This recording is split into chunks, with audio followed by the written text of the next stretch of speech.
You know, she's the new hot thing. She's under Beyonce's wing, and what she talks about, what she likes, is probably not what she says she's gonna like when she's 30, 35.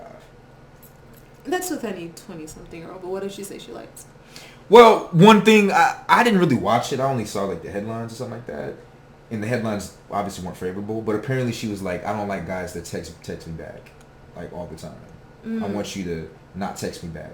Like, I want you to be doing shit and not text me back. Like let me wonder. So then she's probably someone that has recently, or rather just, I'm assuming if she's saying that, she's probably coming from a position where she has gotten a lot of guys that would text her like crazy, getting her a lot of attention because she's very attractive, very beautiful, and everything like that. So she's probably had ample amount of attention. Now she's just like, yeah, I don't really like that. I don't like guys that text too much. Like, go do something. Yeah. Yeah. So what do you think? Do you think that her response is a reflection of something?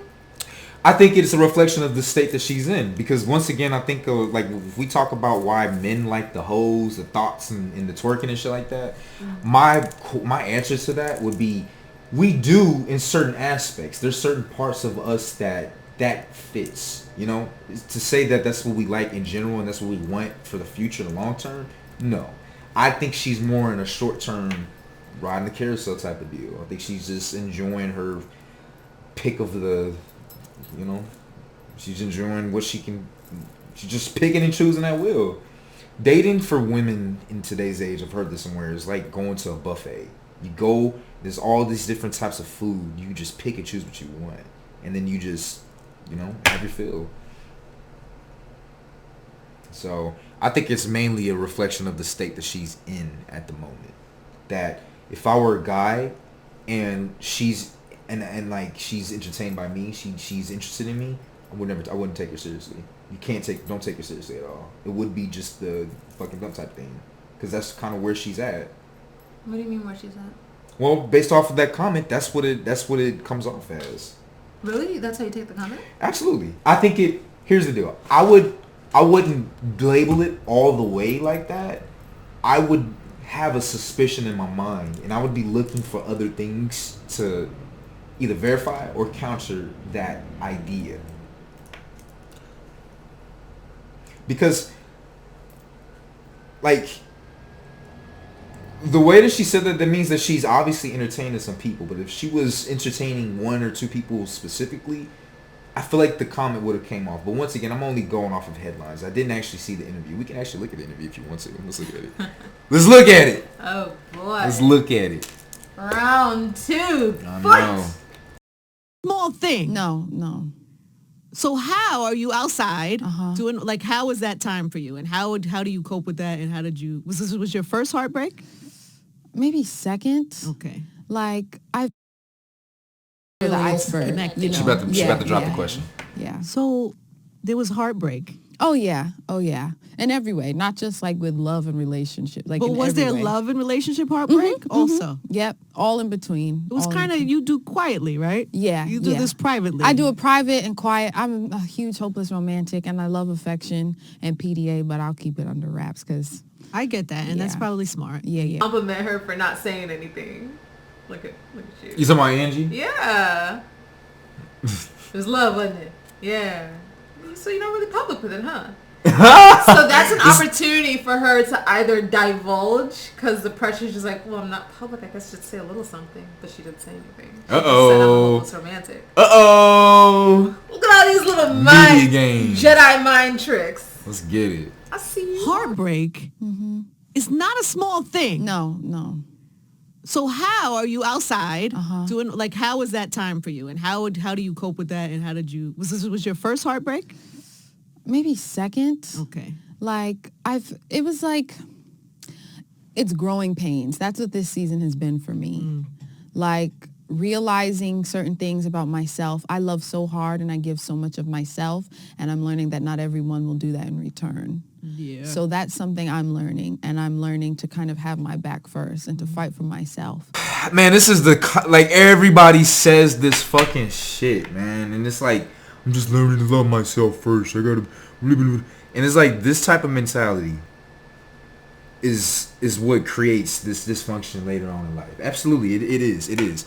I think that there's some great things that come with actually understanding yourself, but I think what it really does come down to is a combination of understanding yourself and communication and learning about what the fuck you did into a relationship. What type of person were you looking for? What type of person were you when you got into this? Is this even what you wanted?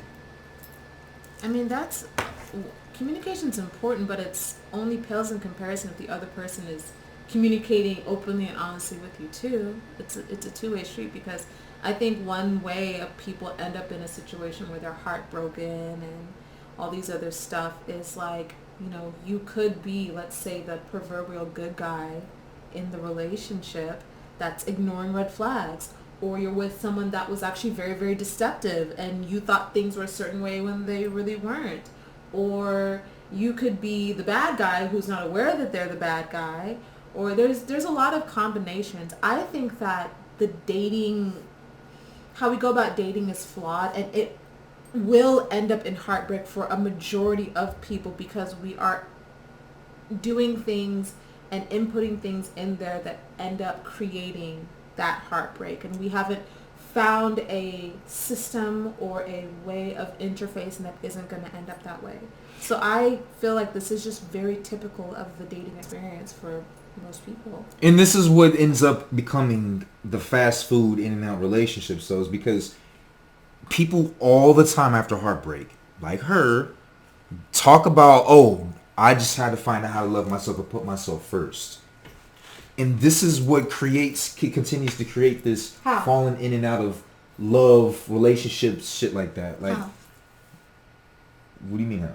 How does what she said, which is loving yourself and these sort of things, how does that create the fast food epidemic that you're speaking of? Well, because first off, you're still putting yourself first.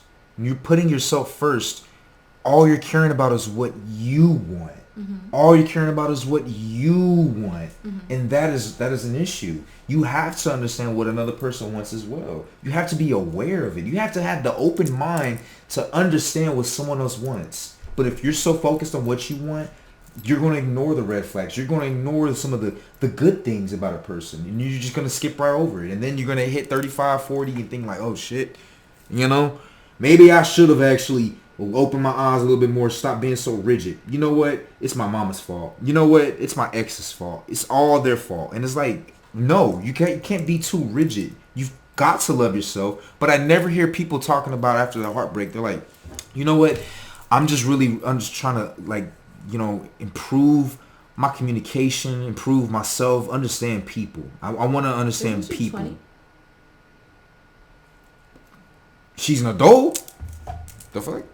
I don't think I've met a 20-year-old that has an experience with heartbreak. And this is another example of using age as an excuse for the way that people move around. It's not an excuse necessarily, as much as I think any person, you included and I included. She's 23. I think that any person can think of a situation where when you were 20, 21, 22, 23, and you were going through relationships, 5 years down the line, you look back on that past version of yourself, like, did you have the range to really take... But didn't you do that? Didn't you do what I was talking about? Didn't you take stock and try to understand everything that went down? That's the thing. It's like, you can do it. You can make the conscious choice to go about healing in a healthier way. That requires being conscious that you it does. And I can't assume that everyone is doing that or on that pathway, or let alone her. So again, it's important to identify it and label it and speak it out loud so that you understand what is healthy and not healthy, and what you should do and what shouldn't do, which is what I brought up. What she's saying, I'm just bringing it out. I'm just identifying it so people can actually see it, you know? I'm not saying that age, because you're right. I don't hear 23-year-olds, 20-year-olds talking like that. But the fact is that some people do. You did. You're one of those people. I wasn't really one of those people. I ended up doing instead was I did end up reading a lot. I ended up taking a different path and I wanted to understand why the break happened. I wanted to understand what happened. I was okay with leaving and shit like that, but I just wanted to know what happened. Where other people, where the culture and society is just like, go get on another body, just go fuck your emotions away. It's like that's what society tells you, and like that's not the way to do it. And people, this is exactly what people are doing, and it sounded like that's what she was going at. Now, we probably should just watch the rest of it just to see what she actually gets into, but like I feel like society just tells you to take yourself first and just go do whatever you want, but don't understand what happened. It's like that's so important. Understand what happened. And that's what this season has been for me. And I feel like this year and last year, I have grown so much mentally. Mm-hmm. And that is what empowers me as a woman. And I'm still learning and I'm still growing. And it's like, that's when I'll listen back to the songs. Some will even bring me back to a really emotional place because I know where I was at that time. Mm-hmm. But it's... And what pulled you out of that? Music and God. Oh, completely. So what, you like pray on it and ask, what is the prayer? The prayer is... Oh, the prayer is like, God, give me the strength because I don't know if I can. So it's pretty much like that and reminding myself that I am enough because I think we all kind of have those battles with ourselves where it's like, am I on the right path? Do people see me in me complete in the form that I'm supposed to be in completely? So it's little things like that. Yeah, because that's a lot of... And 23 has grown to you. To me, I look at 23 as like a time in your life where you're really coming into it. It's a lot of change happening and you're still figuring it out. But you're not the average 23-year-old because you've already been around this block a few times, seen a few things, had success. Your average 23-year-old is living in, in a bedroom in their mom's apartment. And, okay, we don't want to tell your business, but what kind of, you're successful, you're beautiful, you're talented. Thank you. What type of meatball did you wrong? What type of guy do you make meatball? Or you just... She calls guys meatballs? What the fuck? And I think I just love and give so much, and I'm learning to give it to myself first. So that's one of the main things I've learned for sure. What I'm looking for. Do you know what you're looking for? Yes. Or you wait? Oh, you do. That's, by the way, you're ahead of the curve. Like, I think some people just wait to see. Yeah, I think one, I want the guy to be more into me than I'm into him because I am a mushy person. You are smart. Yes, I'm so mushy. No. So man, no. More into you. Because it's just not going to work. But it wouldn't get on your nerves if he's too into you and you're like, Okay, I'll be honest. I want him to be just as affectionate as me. Okay. But if I call you, don't pick up all the time. Got it. Sometimes I want to be left wondering, see that? What's he doing? Got it. Because that's kind of, because though. it's like, if you on your shit and you working hard, you're not always worried about me. And for some reason, that's kind of hot because it's like you working on you. So that's a green flag. Yeah. Okay. Just a little bit. Come on. Always pay attention, but don't pick up every time I call. What? You've mentioned how a little bit of space, a little bit of distance is a good thing.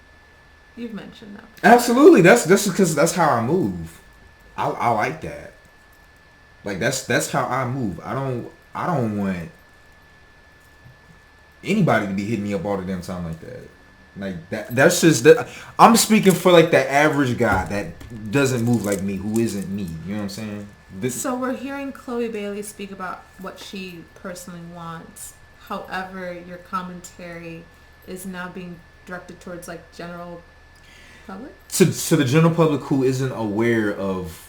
They're probably new to this space. They're probably new to hearing these types of things. They're probably just getting on YouTube and, having issues with girls or even other girls or men. They're just trying to figure out how to move with certain things. They're confused. Because I've done that too. I've been very responsive. I've been that guy and I've had it done to me. I've had people just hit me up all the time, text me, call me. I don't like when anyone does it. Nobody. Man or woman. You don't like what? If someone is just constantly just hitting me up all the damn time, sending me like ding ding ding ding ding ding ding ding ding ding ding ding ding ding ding, calling me. I'm just like, what the fuck, bro? What? Send me a text. Like I don't like that all the time. So I understand where she's coming from. I understand where she's coming from. But the fact that she said, I want someone that's I know what I'm looking for. I want somebody that's into me as much as I'm into them. But if I call you, don't answer all the time. And it's like, if a guy is really into you, especially if you're Chloe Bailey, we're going to assume that you're going to be dating some average kind of guy, right? Because otherwise, you're going to be needing a Michael B. Jordan. You're going to be wanting to get with someone else on your level. A$AP Rocky, who's already dating Rihanna. Like that's higher than her. If you could even say that. She's under Beyonce's wing.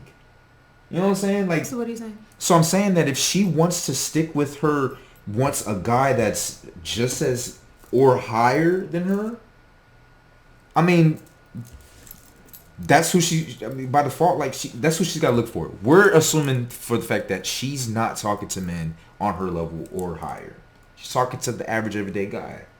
And if she's talking to a above average guy or average guy, they're going to be trying to treat her like a queen.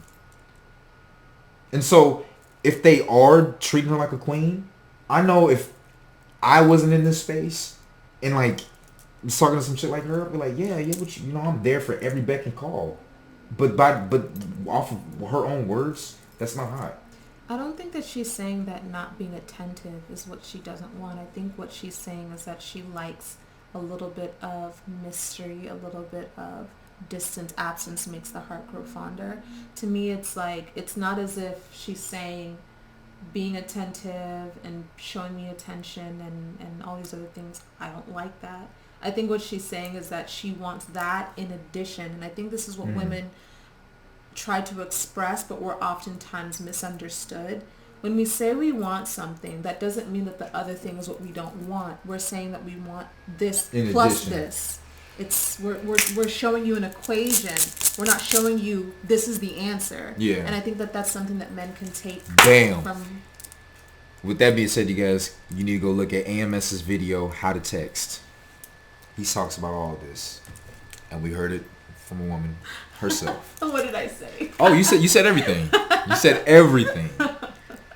No, but on a real note, a lot of guys don't understand how to like move when it comes to talking with girls. A lot of guys may be really good, but they scare a girl away by being extremely attentive and shit like that, like you're saying. And so it helps guys what the red pill does is it helps to subdue the need to protect and the need to be extremely attentive to a woman, so that they can consciously like control their emotions and shit like that.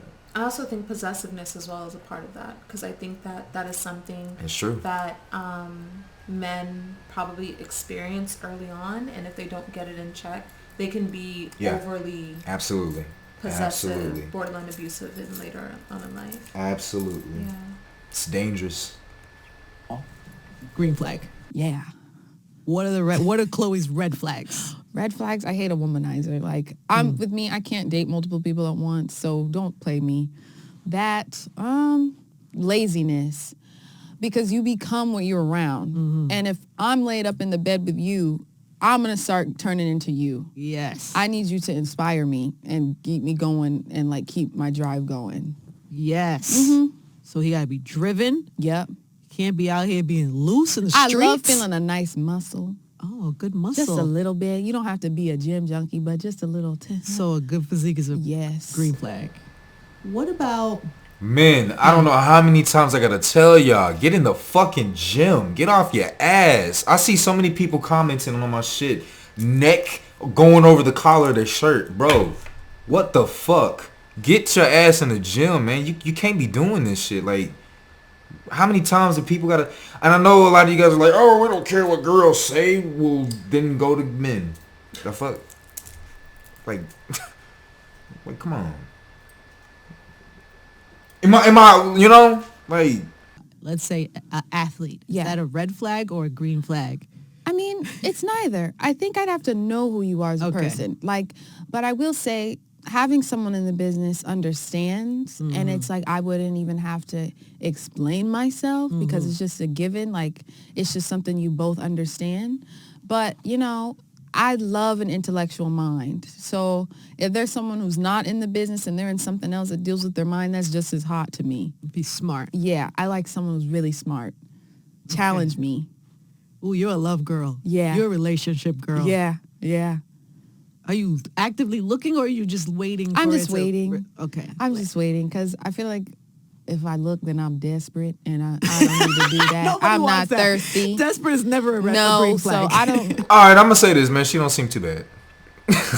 She don't seem too bad.